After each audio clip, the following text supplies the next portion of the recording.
ეს არის რატომ დაგაჯარიმ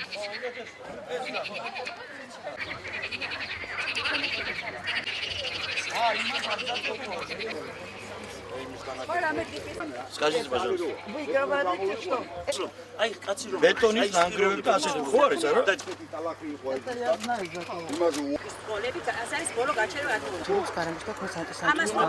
გავაკეთე მაღაზიის წინამდებარე ტერიტორია მოვაპირკეთე, ხო და შემდეგ დავაპირე გზის აქეთა მხარეს გაკეთება. დავყარე სამშენებლო მასალა, რომელიც ზედამხედველების სამსახურიდან მოვიდა, ხო და ჩამითვალეს ნაგავში.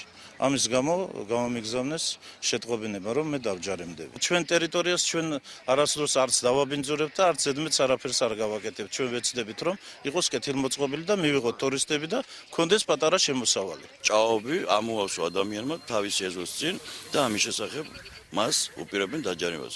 მე მიმართავ მერიას, რომ ხელი აიღონ ასეთ უგუნური ქმედებებისაგან და მინდა მიმართო საზოგადოებას, რომ აი ამით არის დაკავებული დღევანდელი ოცნების მერობის კანდიდატი ბატონი ერმაკოვი, რომ წინასაარჩევნო თავის საარჩევნო ფინანსებს ჩვენ მოქალაქეების ჯარიმებით ავსებს. ყველანაირი მოწესრიგება თვითნებური საჭიროებს შეთანხმებას, თუ ვინმეს ამის გაკეთება უნდა და მოწესრიგება უნდა ქალაქის თვითნებურად, უპრიამი და კარგი იქნება, რომ გამოცხადდეს შესაბამის სამსახურებში. შესაბამისად დაყრილი, რაც დაფიქსირდა დაყრილი სამშენებლო ნარჩენები, უნდა იყოს ტერიტორიიდან გატანილი მოსუფთავები.